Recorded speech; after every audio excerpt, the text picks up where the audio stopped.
Hello students, once again myself Dr. Renu from Government Girls College Sirohi and बच्चों in continuation to previous classes of BSc Part 2 Botany Paper First Taxonomy portion. Today we are going to discuss about evolution of tree habit Part 2. यानी कि इससे पहले की class में ही हमने evolution of tree habit की ही class ली थी, जिसमें हमने आपको बताया था कि किस प्रकार से जो सतह पर पाए जाने वाले जो लोअर प्लांट्स थे उनसे हायर प्लांट्स में किस प्रकार के अडेप्टेशंस आए, किस प्रकार हायर प्लांट जो आजकल हमें ट्री जिसके लिए हम वर्ड यूज़ में लेते हैं वो प्रेजेंट जो सिचुएशन है, प्रेजेंटली जो उनकी स्ट्रक्चर है और उनकी जो फॉर्म्स है उस फॉर्म्स में आने के लिए उनमें क्या क्या अडेप्टिव चेंजेस आए, क्या क्या उनमें डेवलपमेंट हुआ, किस प्रकार की चेंज आए इंटरनल अनाटॉमी में, जैसे कंडक्टिव टिश्यूज़ के बारे में हमने बात की थी, उसके मैकेनिकल सिस्टम के बारे में बात की थी, सेकेंडरी ग्रोथ के बारे में बात की। देन उसके बाद में थोड़ा सा उसकी फर्टिलाइजेशन पैटर्न के बारे में कि किस प्रकार के वेरिएशंस आए जिससे कि लोअर प्लांट से हायर प्लांट्स की तरफ सीड बियरिंग प्लांट्स का जो डेवलपमेंट हुआ इवोल्यूशन ऑफ ट्री हैबिट में। हमने इससे पहले की क्लास में इसी टॉपिक के अंडर हमने पढ़ा था evolution of tree habit in spermatophytes और सीड बियरिंग प्लांट्स।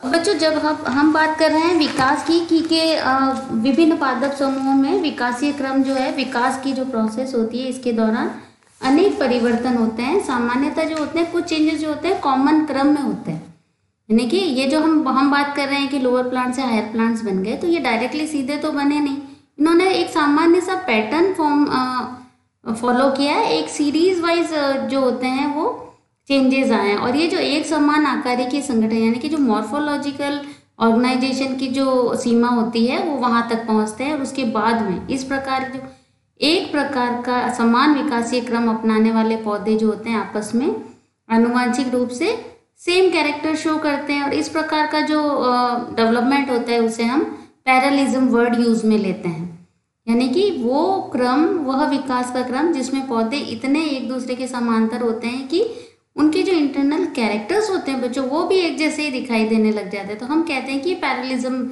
है, यानी कि यह विकासीय क्रम जो है, ये जो पैटर्न होता है इसे हम समानांतर विकासीय क्रम कहते हैं। या इवोल्यूशनरी चेंज की दृष्टि से अगर हम देखें तो यह जो क्रम होता है बच्चों वह प्रोग्रेसिव और रेट्रोग्रेसिव दोनों ही प्रकार के ट्रांसफॉर्मेशन पाए जाते हैं। क्या कह रहे हैं हम कि विकास के दौरान कुछ जो चेंजेस होते हैं वो प्रोग्रेसिव होते हैं, यानी कि आगे की मतलब तरफ बढ़ने वाले, प्रगामी जिसे आप हिंदी में कहते हैं।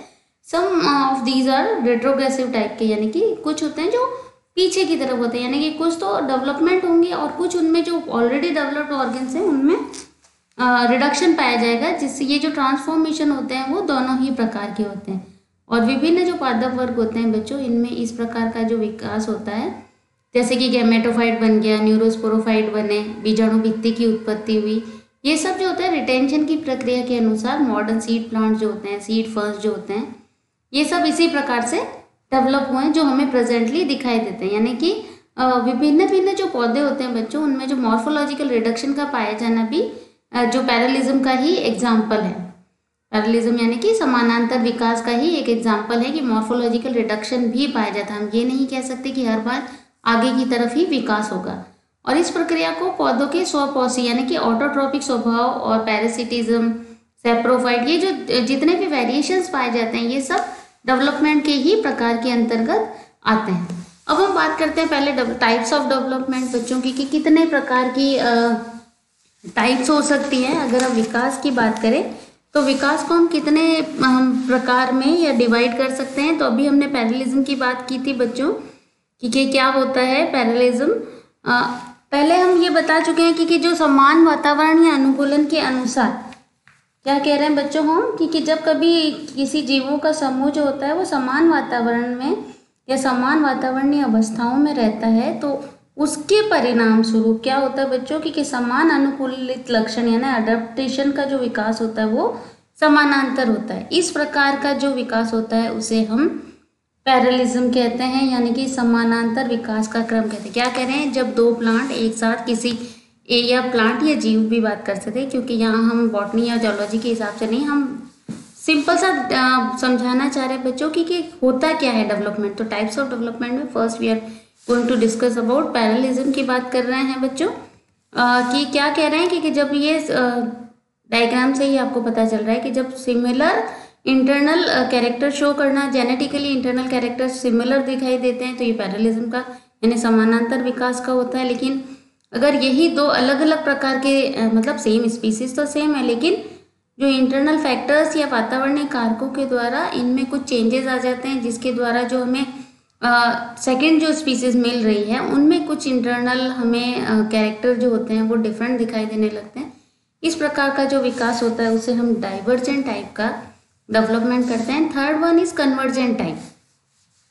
इसमें क्या होता है कि दो अलग अलग स्पीसीज अगर समान वातावरण में कुछ टाइम के लिए रहे, बच्चों क्या कह रहे हैं हम, इसमें क्या होता है कि दो अलग अलग रहने हैं चीजें तो, लेकिन इनमें आपस में कोई संबंध भी नहीं है, लेकिन कभी कुछ ऐसा हो जाए कि एक समान संरचना लक्षण विभिन्न पादप समूहों द्वारा स्वतंत्र रूप से अधिग्रहित कर लिए जाएं, तो इस प्रकार का जो यानी कि इंटरनली वो एक जैसे हो जाएं, तो इस प्रकार का जो डेवलपमेंट होता है उसे हम कन्वर्जेंट टाइप का डेवलपमेंट कहते हैं।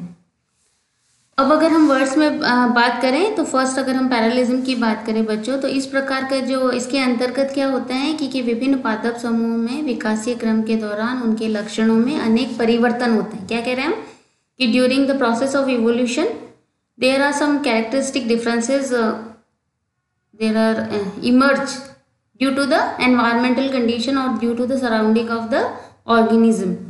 और ये क्या होते हैं कि एक समान आकारिकीय संगठन की चरम सीमा तक, यानी कि जो परिवर्तन हुए वो इतने ज़्यादा हो जाते हैं कि ये जो इनका level of organisation, morphological level of organisation होता है वो बिल्कुल एपेक्स लेवल तक एक जैसा हो जाता है। और इस प्रकार का समानांतर विकास क्रम अभी मैंने बताया था कि प्रोग्रेसिव भी होता है और रेट्रोग्रेसिव भी होता है, यानी कि आगे की तरफ भी होंगे, और रेट्रोग्रेसिव यानी पश्चिमगामी दोनों प्रकार के होते हैं। और इस प्रकार का जो समान विकासीय प्रक्रम अपनाने वाले पादप समूहों में क्या होता है, जेनेटिकली संबंध होते हैं वो बहुत कम परिलक्षित होते हैं, यानी कि जेनेटिकली जो संबंध को आप बच्चों कह सकते हैं हेरिडेटरी जो बात करते हैं, इवोल्यूशनरी चेंजेस की जब हम बात करते हैं तो जेनेटिकली इनमें विकासीय क्रम के दौरान पादप समूह में इस प्रकार के इवोल्यूशनरी अचीवमेंट्स परिलक्षित होते हैं। अब इनका एग्जाम्पल की अगर हम बात करें तो जो गैमेटोफाइट होते हैं यानी युग्मकोद्भिद, यानी कि गैमेटोफाइट एवं नव बीजाणुद्भिद जो स्पोरोफाइट होते हैं जो कि बीजाणुधानी भित्ति में उत्पन्न होते हैं, की अवधारणा की प्रक्रिया के आधुनिक बीजधारी पौधे बीजीय फंड्स एवं क्लब मॉस इत्यादि में पाई जाती है। नेक्स्ट एग्जाम्पल इज विभिन्न पौधों में आकारिकी न्यूनता का पाया जाना भी समानांतर विकास। आकारिकी न्यूनता मतलब जो उनकी शेप जो होती है, मॉर्फोलॉजी जो होती है उसमें जो न्यूनता पाई जाती है वो भी ये पैरेलिज्म का ही एग्जाम्पल है। नेक्स्ट वन इज विभिन्न प्रकार के जो दूरस्थ संबंधित पौधों के संवहन उत्तकों में जाइलम वाहिकाओं की उत्पत्ति जो हुई है। जाइलम वाहिकाएं जिन्हें जाइलम ट्रैक्टेट्स या वेसल्स आप कहते हैं बच्चों, वो जो दूर दूर पौधे जो बहुत ज़्यादा सिमिलर नहीं है, जेनेटिकली भी जो डिफरेंट स्पीसीज के होते हैं उनके भी जो कंडक्टिव टिश्यूज होते हैं उनमें जो जाइलम वेसल्स होते हैं वो डेवलप हो चुकी हैं। ये सारे जो एग्जांपल्स है वो पैरेललिज्म का एग्जांपल है, यानी कि अलग अलग पौधे हैं, एक ही समान वातावरण में रहे तो एक जैसे आकारिकी संगठन उन्होंने शो कर दिया, इंटरनली उनका मॉर्फोलॉजिकल ऑर्गेनाइजेशन जो है वो सिमिलर हो गया। नेक्स्ट इज कन्वर्जेंस टाइप, यानी कि अभिसारिता प्रकार का अगर हम बात करें, अभिसारिता क्या है बच्चों, एक इवोल्यूशनरी प्रोसेस है, यानी कि विकासीय घटना है बच्चों अभिसारिता। इस प्रकार की जिसके अंतर्गत क्या होता है कि convergent evolution is when two species with different ancestral origin develop similar characteristic with while divergent evolution, यानी कि ये तो हमने कन्वर्जेंट की बात की। क्या कह रहे हैं हम, when two species with different ancestral origin develop similar characteristic, जब दो जातियाँ जिनके एंसेस्टर जो होते हैं, जिनकी जो पूर्वज होते हैं वो अलग अलग होते हैं, अलग अलग स्पीसीज के होते हैं, लेकिन फिर भी वो एक जैसे लक्षण अगर समूह प्रदर्शित करे तो इस प्रकार का जो डेवलपमेंट होता है उसे हम कन्वर्जेंट टाइप का इवोल्यूशन या डेवलपमेंट कहते हैं, यानी कि एक समान संरचनात्मक लक्षण विभिन्न पादप समूह द्वारा स्वतंत्र रूप से अधिग्रहित कर लिए जाते हैं, यानी कि उनके जो स्ट्रक्चरल ऑर्गेनाइजेशन है, स्ट्रक्चरल कैरेक्टर्स जो हैं वो एक जैसे हो जाते हैं। भले ही पादप समूह अलग अलग है लेकिन वो चारों तरफ के एनवायरनमेंट के अकॉर्डिंग अपने आप को अडॉप्ट कर लेते हैं। और अभिसारिता या सम्मिलन की प्रक्रिया पाए असंबद्ध सजीव। क्या कह रहे हैं हम बच्चों? असंबद्ध सजीव यानी कि ये अलग अलग स्पीसीज वाले पादप समूह या ऑर्गेनिज्म जो होते हैं उनमें इस प्रकार के जो इंसिडेंसेस होते हैं वो ज़्यादा देखे जा सकते हैं। समान वातावरणीय परिस्थितियों में विकसित होने वाले विभिन्न पादप समूह में समानांतर विकास के दौरान विकसित अंतिम आकारिकीय लक्षणों में इतनी अधिक समानता होती है कि क्या कह रहे हैं ये कि ये इतने ज़्यादा सिमिलर हो जाते हैं कि हम इनको एक दूसरे से अलग अलग करके पहचानना ही मुश्किल हो जाता है। इस प्रकार का जब डेवलपमेंट होता है then it is called as convergent type of evolution.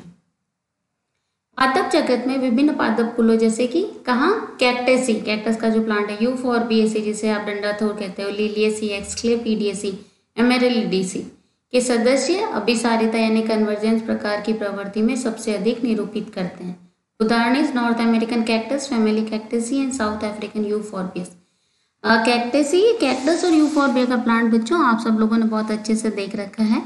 ये तो हमने बात की कि क्या होता है। अब अगर हम सब समझाने के बाद बच्चों अगर ब्रॉडली हम बोलें कि कन्वर्जेंट और डाइवर्जेंट इवोल्यूशन में क्या डिफरेंस होता है, तो कन्वर्जेंट इवोल्यूशन क्या होता है? Is a process where distantly related species develop similar structure as adaptation of the environment, whereas in case of divergent evolution it is a process by which an interbreeding species diverge into two or more descent species। क्या कह रहे हैं? Convergent में तो दो अलग अलग species एक जैसे कैरेक्टर शो करने लग जाती, जबकि डाइवर्जेंट क्या होता है बच्चों? इसका जस्ट अपोजिट, आपस में इंटरब्रीड करने वाली स्पीसीज भी एक दूसरे से अलग हो जाती हैं।